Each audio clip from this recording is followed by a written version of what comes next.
Assalamualaikum warahmatullahi taala wabarakatuh. Selamat petang. Ramai dengan berapa? Okay. Thank you for coming ya. Terima kasih banyak. Nak cakap bahasa Inggeris ke bahasa Melayu? You choose lah. English. Okay. Tidak nanti kata saya boleh cakap bahasa Inggeris. Okay. Now, yesterday was the council 100th day since it was formed by Yang Berhormat Perdana Menteri on the 12th of May 2018. Yeah? In the course of the 100 days,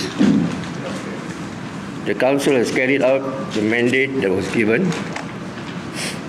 that is to advise Yang Berhormat Perdana Menteri on economic, financial matters, including the reviewing government programs and policies. We have completed the mandate that was given to us, and our report containing recommendations for the consideration of Yang Berhormat Prime Minister we submitted to him upon his return from China.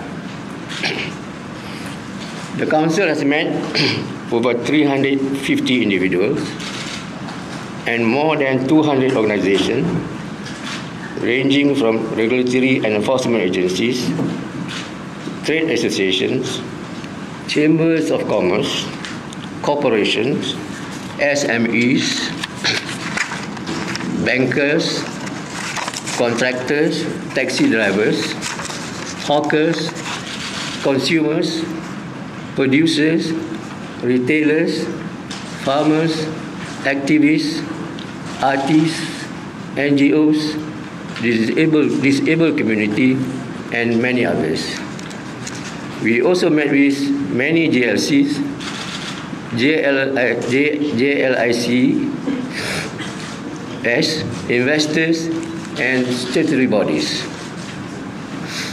These numbers do not include the sessions that were held separately by the CEP Secretariat, the 1MDB Committee, the Institutional Reforms Committee, and the two task forces that were formed by the Council to look to the East Coast Railway Link project and projects entered into by Surya Strategy Energy Resources in Riyadh Bahar. Our engagements with these key stakeholders were crucial to the work of the Council, as it has enabled us to gather ground-level input and issues facing the economy and the rakyat. We thank them for sharing their views, concerns, and recommendations with us. I would be remiss not to mention the Council's appreciation to the government ministries who had worked alongside the Council on a number of matters. As you are aware, the Council was formed before the establishment of a full cabinet. Let me just put on record that after the formation of a full cabinet, the CEP has worked in consultation with the relevant ministries to obtain their input and feedback wherever necessary. We thank them for their cooperation and assistance. It was a real challenge to ensure that the feedback we received from all the various stakeholders could be addressed in our recommendations. But it was a challenge that the Council and the Secretariat took seriously to overcome within the relatively short period of time, given that we had to fulfill our own mandate. In the end, we would like to think that we met this challenge. To be honest, we do not expect the magnitude and severity of the problem to be this grave. We had anticipated to find weaknesses in the financial conditions of the nation and poor levels of governance in government as well as government agencies, but we were extremely disheartened to learn the extent of the damage. None of us thought it would be that pervasive and systemic. The Council realized from the very first day just how there the solution was and it has remained a constant theme throughout the duration of our 100 days. Our recommendations have been put forward to the final report, which will be submitted to YAB Prime Minister when he arrives back from his visit to China, as I mentioned earlier. The report on institutional reform has already been submitted earlier on 19 July 2018. The Council would like to thank the Secretariat and members in the Institutional Reform Committee and the YMDB Committee who had assisted the Council in producing these reports. The Council also acknowledges and appreciates the contribution and expertise provided by institutions such as PNB, Khazanah, the PF, COAP, SAMW Property, UMW Holding, and EPU. Whether or not the contents of the recommendation will be made public will be up to the discretion of Yang Amat Berhormat Perdana Menteri. What I can share with you is that the recommendation made in these reports have prioritized three key needs. Number one, the need to improve governance. Number two, the need to improve well-being of the rakyat. Number three, the need to ensure our country's economy can grow sustainably.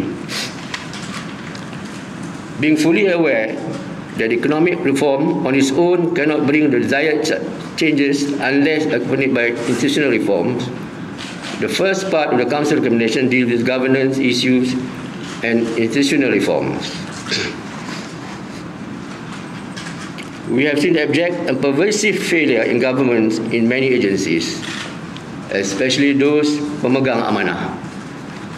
We are disappointed that those who are entrusted to protect the nation have let us down. There is paramount need to uphold the integrity of our federal institution and regulatory framework. We must ensure that the issues such as overspending and non-beneficial mega projects, financial scandal such as YMDB, and the breakdown in institutional governance such as at Felda and Tabung Haji will not be repeated ever again. The CEP reform recommendation include measures to strengthen the independence of Malaysia's core institutions, enhance the governance framework. Among others, we have proposed for the introduction of more effective central measures to improve preemptive surveillance and monitoring of these institutions. The IRC had, among others, looked into areas of parliamentary reforms, judiciary empowerment, the concentration of executive powers, abolition of oppressive legislation, enforcement of government agencies reform, all of which the aim to end the era of pandemic corruption and abuse of power that have plagued the country. The reforms are important building blocks toward achieving our aspiration to be an inclusive developed nation. Our second focus was to look into ways to address multidimensional poverty and imbalances in society and ways to improve programs and policies that are key to ensuring the well-being of the rakyat, especially for the urban poor and those in rural areas, consumers and producers alike. As long as these are marginalized and disadvantaged groups, we must assist them, but our intervention must bring a positive impact in the long run. Again, the issues were many and deep, and given the limited time, we have to focus on selected issues related to cost of living, such as housing affordability, fuel subsidy, our social protection system, the former BRIM, toll rates, and pension schemes. These are effectively the key items affecting the rakyat, including the urban poor, those in rural areas, consumers, and producers alike. We also had looked into the Bumi-Putera agenda with the absolute focus to make it work this time. Especially for the Bumi-Puteras, there's a need to enhance the government programs and policies to induce positive mindset change among those in the community. We want to get it right this time around. We also undertook a comprehensive assessment into the Bumi-Putera agenda and the agencies in charge of implementation. We observed significant functional overlaps, which led to an ineffective execution. Our recommendation covers supporting policies and infrastructure that will ensure a more efficient implementation of the Bumiputra agenda. The Bumiputra agenda is not inconsistent with the national agenda of inclusivity and economic progress for all Malaysians. We want to ensure the agenda will not be detrimental to the economic growth nor at the expense of all the interests of other groups, and will be able to meet the macro objective of reducing the inter-ethnic group gaps and overall socio-economic well-being of the Bumiputra community. Aside from the action plan addressing the inclusivity agenda, what we are most excited about is our recommendation on improving education for our young VIPs, that is, our children who are the nation's future. And not just for the Bumiputra, but for all Malaysian children. We have proposed for greater use of technology and for more resources to be reallocated to focus on preschool, primary and secondary education. Our recommendation on all these issues were guided by three principles. Firstly, affordability. Possible solution must be within what the government can afford. Secondly, delivery mechanism must be effective. Thirdly, the solution must provide greater impact and upward social mobility to the targeted groups. The Council has also deliberated on how to grow the economy, which is inclusive and sustainable. Malaysia needs to attract quality investment. One of the key recommendations include the development of a new framework for investment incentive to be part of a new economic transformation plan with the aim to reverse the structural decline of the economy. This requires replacing irrelevant existing incentives with new ones that are outcome-based and promote sustainable growth. We have proposed for a new comprehensive national investment technology policy framework that includes more than just tech incentive, but also other measures to improve the investment climate, such as human capital development and infrastructure upgrading. The government and administration of physical incentive will also need to be streamlined into a more coherent structure, potentially anchored on the lead agency implementing the national investment and technology policy. Physical incentives should also be time-bound and explicitly included as tax expenditure in the physical budget process. In addition to all these, we have also recommended ways to increase revenue and optimize expenditure. The Council has also proposed alternative tax mechanism and established engagement with the relevant stakeholders to undertake impact analysis. There is a need to ensure that the overall tax policy in Malaysia can be more progressive, fair and balanced. It is imperative that the government fiscal position and the balance sheet of the government be expeditiously improved to restore Malaysia's physical space. They will enable the government to undertake counter-cyclical policies that could weather further shock face the country's economy. Over and above all this, the government must play the key and central role in delivering quality public services and safeguarding the strategic interests of the country.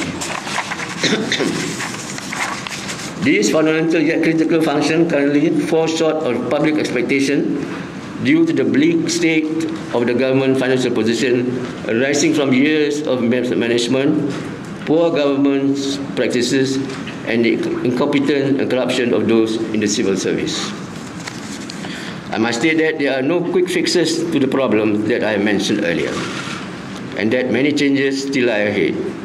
The government and Rakyat must be ready to make and expect many difficult decisions for a long-term benefit of the nation.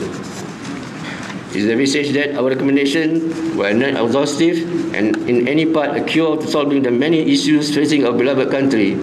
It may provide a significant positive change to Malaysia Baru for everyone. The Council hopes that the recommendation can provide the framework that will safeguard the interests of future generations so that mistakes of the past are not repeated. I would like to take this opportunity to thank Yang Amat Perdana Menteri for the privilege and honor and the mandate given to assist the government in creating a better future of Malaysia Baru. With the support, understanding and patience with rakyat, the Council is confident the government will be able to deliver the mandate. We envisage a future where everyone has a place under the bright Malaysian sun, where no matter who and where we are proud to call this beloved country of ours home. Thank you.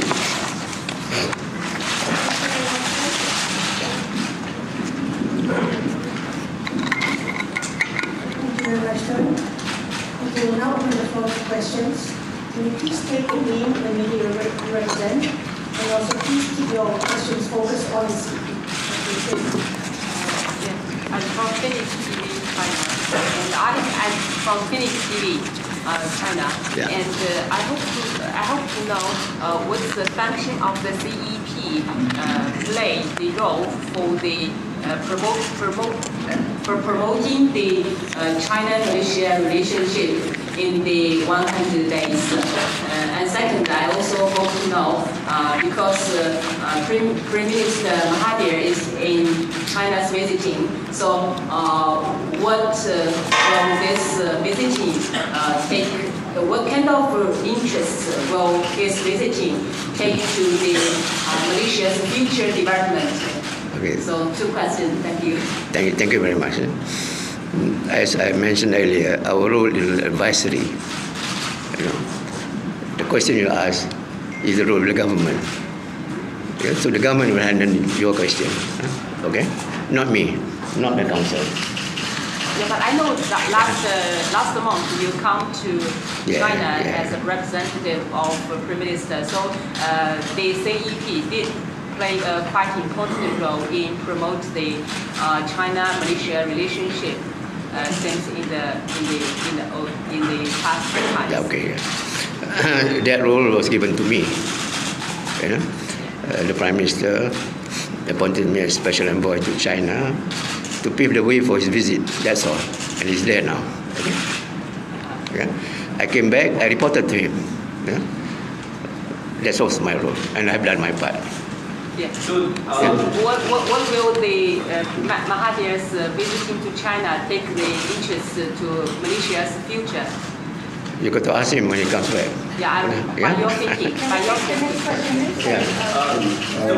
Sorry. Good, as many will the council be still in operation after this report and recommendation? Our mandate is 400 days, as I mentioned earlier. Our last day was yesterday. The Prime Minister was saying that he still needs your... Yeah, okay.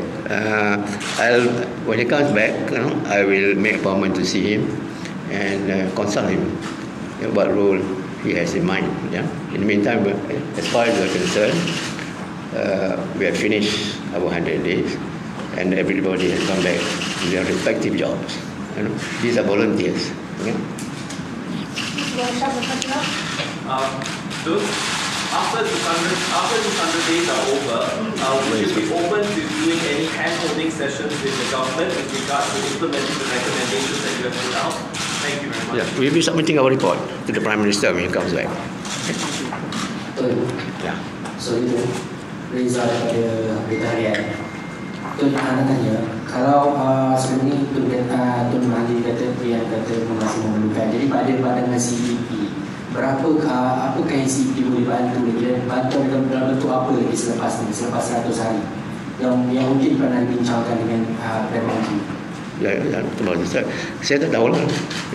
So saya kata bila Perdana Menteri balik, saya akan bincang dengan dia. Ya, sekarang as far as we are concerned, we are committed about task. Ya. Ya. Tapi pun sekelas Tuan dah bagi tahu mengumumkan kepada semua yang CEP dia masih memerlukan nasihat. Ada tak bentuk komunikasi antara Tun dengan Ibu? Belum lagi. Direction ke ada apa-apa komunikasi? Belum lagi. Belum lagi. Kerana lepas dia buat pengumuman, dia pergi ke China. Tak sempat jumpa lagi. Bila dia balik, insya-Allah saya akan buat temu juga, berjumpa dengan Yang Amat Berhormat. Kalau macam adakah Tun Dahin terbuka bagi macam pembentukan satu majlis macam National Association Council macam dulu yang tidak pada kami. So adakah Tun akan nasihat ataupun nyaran untuk menumbuhkan Okay. Ya, dulu NAC pun after period of time habis lah. Kan? We submit our recommendation dan Cabinet take over lah. Kan? Then the Prime Minister will study the recommendation, bring it to the Cabinet, and the Cabinet take over lah. It's the role of the government, so the government to implement, not us. Yeah. Yeah. As of today, have this disbanded? No, as far as concerned, 100 days over. So it's disbanded. I would say over. The mandate is 100 days and it's over. Yeah. They all have gone back. These are volunteers. All of them are volunteers. They got their job to do. They've gone back to their job. Even the secretariat, they are all volunteers. Yeah. Are you open to call for our agenda? Yeah. Expressions on inclusivity. Do you think it's important to maintain the 30% target or simply achieve? What's your view on that? No. My view is not important. The government view is important. Okay? The government view is important. Value your views. No. Share your views with us. As I said, these recommendations are meant for the Prime Minister, and it's up to him. I cannot reveal because we are all under OSA. Okay? Are you open for a permanent role too? Yeah. For a permanent role, are you open to if PM needs you as a permanent role to advise the government? Are you open for that? In life, nothing is permanent except paying tax.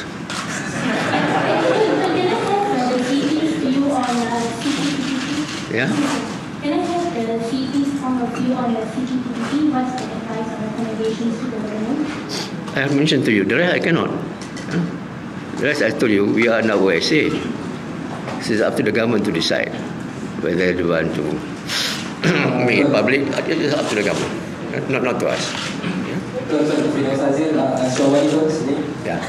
Penubuhan CEP ini dibincangkan secara serius dalam Parlimen Menteri. So nak tanya daripada sebab tadi tu cakap we will submit the report to the Prime Minister. Ada tak sepanjang 100 hari ini recommendation sudah diguna pakai oleh kerajaan, for example stabilizing the oil price or macam tu?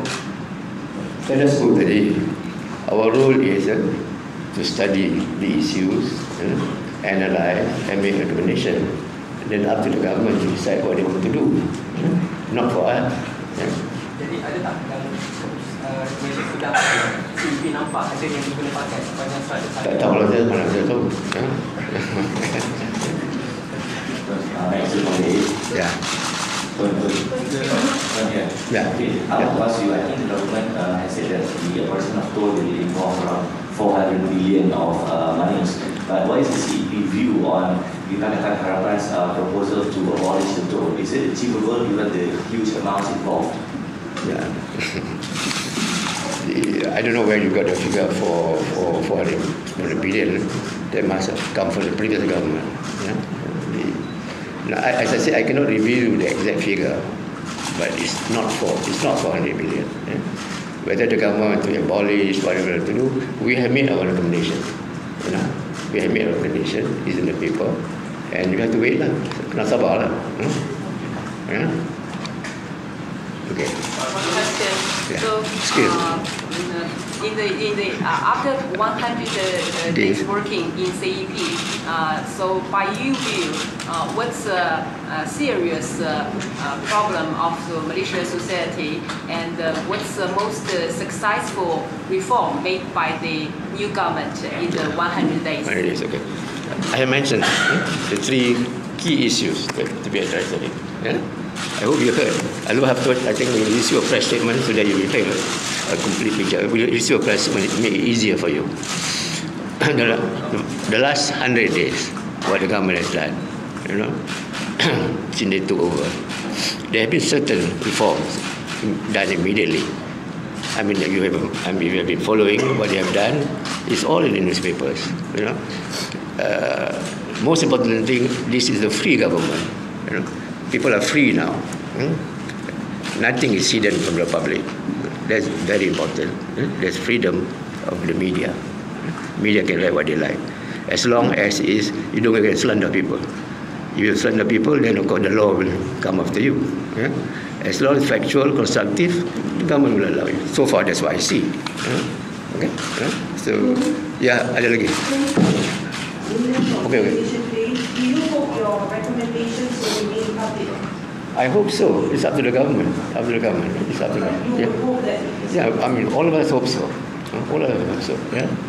So, you guys have completed your 100 days. And it's a few days after the government has completed their 100 days. What's your review of their performance? Whose performance? Government. The government so far. What do you think? No. I mean, what I think is not important. What the riot think is important. What the press think is important. Yeah. There have been direct accusations against you by PR leaders that you are trying to stop Anwar from becoming a you address this allegation directly? I read in the Star today. Have you read the Star today? We better go and read the Star. Have you read Anwar's latest statement? Have you read Anwar's latest statement today? Have you read? You better go and read, then you come back to me. No, I don't get involved. I don't get involved in people's politics. I realize that in your recommendations, you are not so much in favor of BRIM. How do you know? Where do you read? No. I just said we have addressed the use of BRIM. How do you know about my recommendation? Our recommendation? Written here that it's not a very good handout. I said we can improve on BRIM. BRIM can be improved. Yes.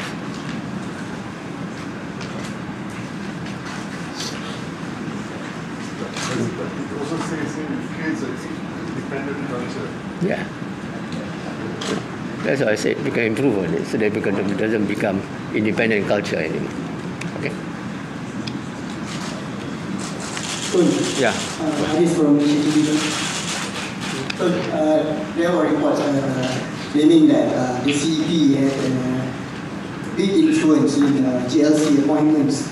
What is your comment on that? And secondly, do you think it's ethical for CEP to have its panel members like Tan Sri Zeti to be appointed as a PND chairman when these bodies report to CEP? I don't think they report CEP. Why should they report the CEP? Where did you get this idea from? You met with these GLCs, right? So these GLCs basically the CEP's role is to advise the PM. So basically, it is similar to reporting to CEP. Yeah, that's correct. As I told you, in order to get facts, information, we have to call the stakeholders. We call that, and then we correct the information, analyze them, and then make recommendation to the government. Nothing to do with us. The fact that the government wanted to appoint Tan Sri Zeti, that's not CEP's role. Okay? CEP met with, in your list of meetings, you met with Azman Mukhtar of Khazanah 4 times. Why 3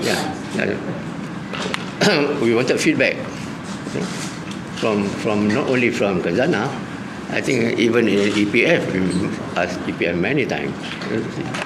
I don't know why you like to monitor Azman Mukhtar only. Why? Just curious why so many times. Okay. Why Khazanah so many times? Okay, it's good to be curious. That's good. But get your facts correct. Yeah. If the government was to follow your recommendations, all your recommendations, you think we'll be able to gain our fiscal health in 2 years? The government would follow your recommendations. Yeah,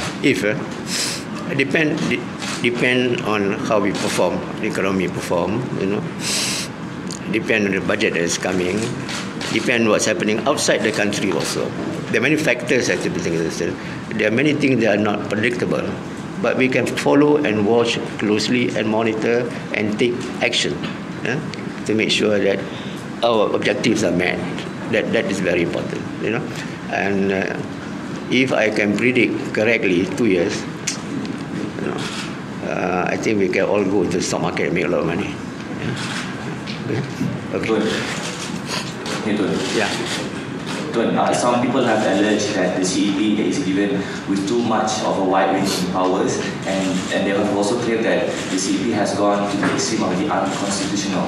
What is your response to that? Because you are not unelected. Okay. What powers do we have? What powers do we have? What powers do we have? Other than to gather information, analyze and advise. So what is too much power? And how do you come to that conclusion? I'd like to know. Or are you repeating what others say? Okay. And unconstitutional.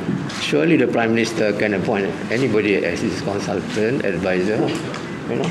You mean the Prime Minister can't do it? Who has advised you that it cannot be done? And before this, as she mentioned, there was NEAC. Nobody objected to it in 1998. Sorry. Yeah. Okay. Good. Yeah. Were all of the CEP's recommendations guided by the Pakatan Harapan Manifesto? We try, to try and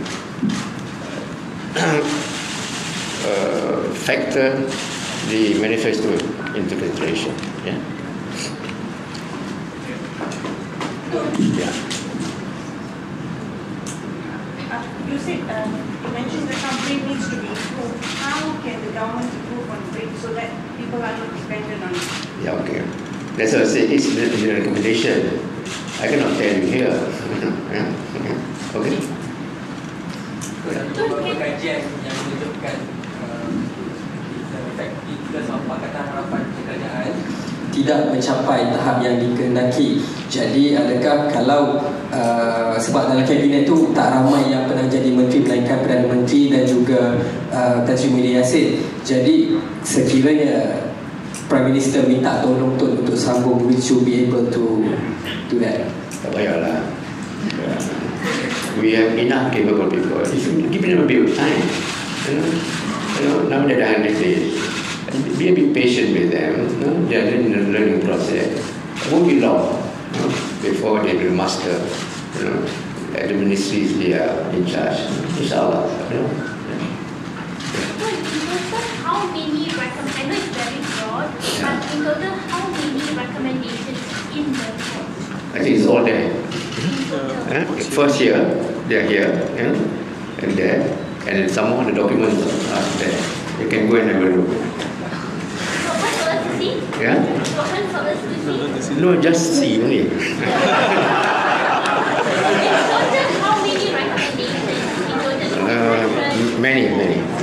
Many recommendations. Yeah, many. But the key I said 3. The key I mentioned earlier is 3. Yeah. Okay. I have one question. So in so many suggestions, what's the CEP's suggestion to increase more job opportunities and also increase people's income in the future in Malaysia? Yeah, I mentioned it generally just now, but the details are inside here. Okay. Yeah. Let the government read first before they if they decide to allow it to read, then they make it public. Okay. Do you maintain your stance? You said it before that you don't think we really need the ECRL because the people there prefer cash than the train in Kelantan. Do you stick to that? No. I said this. The cost is too high. Yeah. And the project as it stands is not viable. Okay. Yeah. If it is viable, if anybody says viable, I think I've advised the government, let them take over. Okay? Let them do the project. Okay? Like privatization? Doesn't matter, yeah. We can privatize it if they want. If any private sector thinks the project is viable, they can make money, let them do it. As far as we are concerned, we have to study it, it's not viable. It's the present cost. Okay? But if there's a substantial reduction in cost, then we can proceed. Oh yeah. Again, even with reduced cost, we must make sure that the revenue coming in is sufficient to maintain it. Yeah, the revenue coming in must also be important. Operation cost is very important. So what will be the government's policy for foreign investment by CEP's suggestion? For foreign investment, in the future. We always welcome foreign investment. Since the time of independence today, we always welcome foreign investment. But it must benefit the country, and the investor also must make profit, must create job, transfer technology. We have standards that we expect people to follow. Both sides must benefit, in particular, must create job for the country. To roll out the recommendations, right? How much cost savings in terms of money or funds can the government save as a result of rolling out your recommendations? Let the government have to do it. The cost saving measures will be done by the government, not by me. But definitely will save a lot of money. Any figures, estimates? There are so many agencies. Difficult for me to say that that's the figure that if I give, that's a correct figure.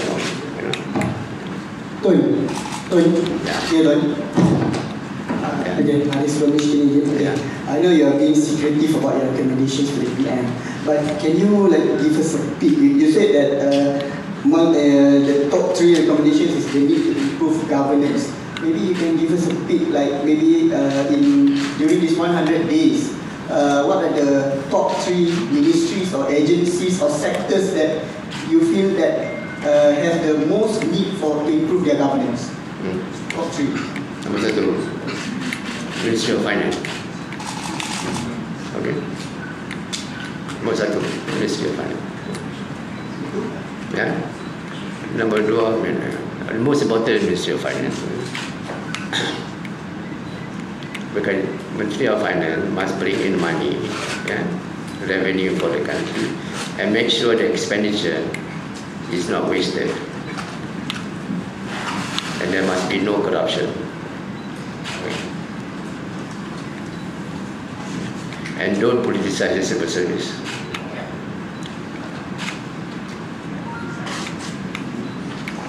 Yeah. There were concerns about the third national car. So, is there any recommendation pertaining to the issue, and what is your personal opinion? Do we have space for the third national car? My personal view, the PM idea is not so much the third national car.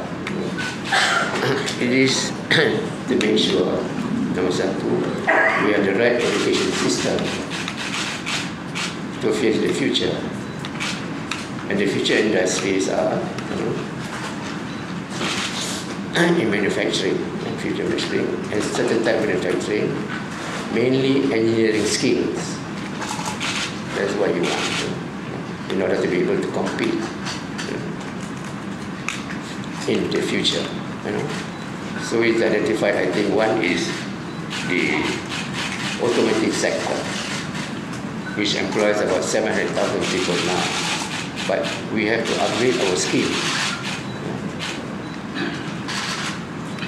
So if we can produce the components first, that is important, so that we can supply and export to the motor industries. Then from there we start to upgrade until such time that we are in a position to produce not a Malaysian car, but an ASEAN car. ASEAN Club, where the private sector will invest, not the government. That's my understanding. Good, sir. Yeah. Sir, over here, sir. To your left. Yeah, okay. You mentioned that we must make sure that things like 1MDB never happen again. Yeah. You said that the damage done to the government is pervasive. So far, only the ex-Prime Minister has been charged in court and a few other people. What about the rest? That's what the public wants to know. Previous ministers, previous bigwigs, the GLC people, whoever. I think the public is getting impatient that are these people going to walk scot-free? So is there a time frame, or can you tell us something what you've recommended in this time? Thank you. That's not my role. Yeah, that's not my role. But yes, I agree, the Raya is impatient. But in order to charge people, number one, you have to investigate. Yeah. Before this, there was no investigation. The last 100 days, they started to investigate. So there must be a priority. We have the MAC and the police to investigate. I think the present priority is to make sure certain individuals is being targeted first for investigation. And so far, I think they managed to get a former Prime Minister. And soon maybe a few more. But the time, 100 days, sometimes is not sufficient. You know, you have to take statements from witnesses, and then check statements with other witnesses to make sure that there is no contradiction. And then when it's ready, and for a period of time there was no AG, and now they have an AG, then he's in charge now. Then he'll be responsible for the prosecution. So we have to ask him, not me, whether it's ready for prosecution or not. Yeah. Yes, we are all impatient. Yeah. I want to see those who are guilty to be charged, but we need foolproof evidence. Otherwise, the Grand Raya will say, look, we don't even know how to prosecute. Yeah. And it's going to be very bad for the government if you prosecute and lose. So it's to make sure that if you want to prosecute, make sure at least 90% is for conviction. Otherwise, don't waste public fund. Yeah. Okay? Yeah. Anything else? Any further questions? Yeah. The changes in Kazakhstan, is there any other things that we're going to see changes, for example, like LTC?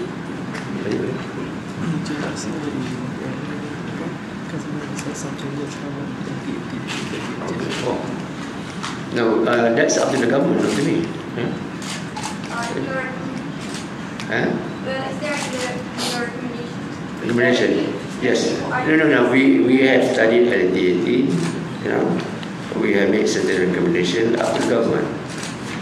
Whether the government will implement our recommendation or not. What was your key findings? Yeah? What was your key findings on this case? I'm unaware, see. Okay. So in your earlier statement, you said that the finances of the country is in a bleak situation. Yes. Is that right? Yes. What do you mean by that? Huh? What do you mean It's by in that? bad shape. It's in bad shape. If the projects, but are you seeing that the public services investment is lower? The financial position is not in good shape. So we expect the rakyat to be patient while the government put things in order.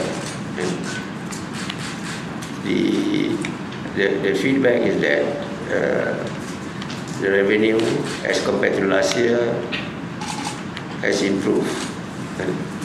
People are more willing to pay tax now compared to last year. So far as the collection has improved compared as improved to last year. These are good signs that people are showing confidence in the government. They're prepared to come voluntarily and pay their taxes without having to go around, forcing them to pay, as in the past. Any further questions? Can we take the last two? Yeah, okay, still. what is your one major concern? You have a very effective plan with unforeseen circumstances. What is your one big concern that will derail our economic, our improvement, to keep fiscal balance? It's still 2020, that's not achievable, but what is your one big concern that will derail this whole scheme of things that you have in mind? Yeah, okay. Number one, I want the rakyat to give support to the government. Be patient with what the government is doing. Yeah. Continue to support the government and let the government stay united and perform. Has a program in place and deliver to the rakyat. Let's have unity throughout the country. Stay united for a common purpose, that is to revive the economy for the benefit of all. Yeah. That's my request to the rakyat.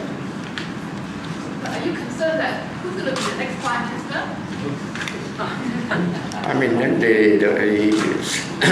Patah Harapan decided that it should be Anwar, and Anwar should be the next one.